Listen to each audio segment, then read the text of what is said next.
அழகே நீ மெழுகு வெண்ணிலா பாருகே மிதவாத மின்னலா அட இறைவா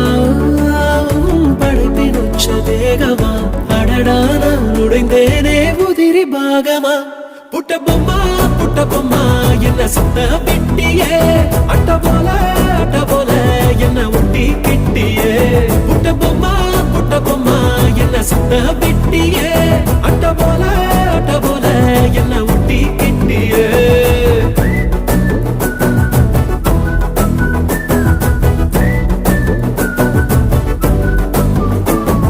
மல்டிப்ளெக்ஸுக்குள்ள ஆடியன்ஸ போல மௌனமா இருக்கேன் அம்மு உள்ள டண்டரகா அடுத்த பிலிம் உச்சிக்கு இருங்குதே மைண்ட் சிம்மு